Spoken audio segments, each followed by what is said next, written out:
হ্যাঁ আমি এই বিষয়টা দেখতেছি, তুমি বাসে যাও। আচ্ছা যাও এই ছেলেটা তো আসলে এটা তো মেম্বার সাহেব, হ্যাঁ, তাহলে আপনি এক কাজ করেন, যত তাড়াতাড়ি সম্ভব আমাদের আমার বাড়ির আশেপাশে যাতে এই ঘটনাটা এটা কে করতেছে আর কে এটার মূল অধিনায় আছে এটা আপনি দেখেন, দেখে আমার সাথে সাথে ইনফরমেশন দিবেন। আলা ফোনে দেন আর আমার সাথে সরাসরি যোগাযোগ করেন, আপনি আমার সাথে সাথে ইনফরমেশন দিবেন, ঠিক আছে? আচ্ছা ঠিক আছে ঠিক আছে, তাহলে রইলাম। আচ্ছা ঠিক আছে। আচ্ছা ঠিক আছে। ফিরিতি ফিন্দাইলো চিরাতে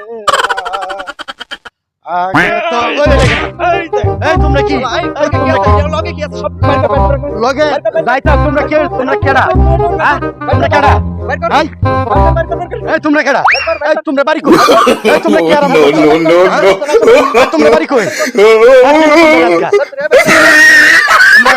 তোমরা কি চাইছো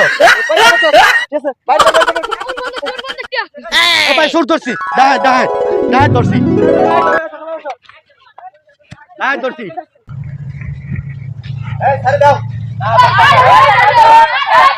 এইখানে এত সিরিয়াসলি কেন দেখি তো হ্যাঁ এই কি হয়েছে দাঁড়াও হ্যাঁ বলেন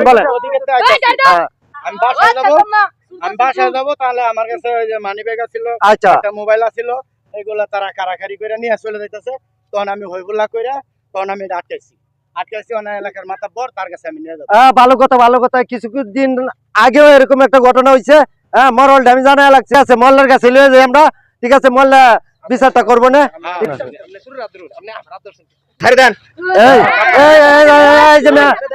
মরল যা এখানে আছে। আসসালামু আলাইকুম।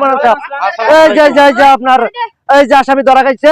হ্যাঁ আমি বাজারে যাবার সময় দেখলাম হাই চিল্লা শুনলাম, শুনে দৌড়ে গেলাম, ডাকাত একজন ধরা খাইছে। এই যে বাইরে বলে এটা করছিল। হ্যাঁ সাথে একটা বন্দুক সহ ধরা খাইছে। ওখানে আপনার কাছে নিয়ে আসছে, ওখানে এটা আপনার বিচার আপনি করবেন। আচ্ছা তোমরা বসেন। হ্যাঁ বসেন।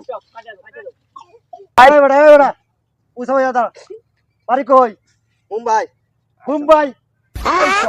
মুম্বাই থেকে এটা কি? এটা শটগান।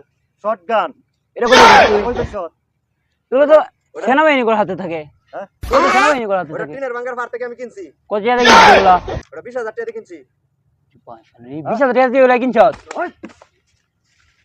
সব বড় রেসা। তোর শাল। নেশাখু। মেম্বার সাহেব, এরা আপনার ওই দিনকে যে উত্তরপাড়ার ছবিগুলার পোলার একটা বিচার এলো না, এইটা সময় তো ওরাই করছে।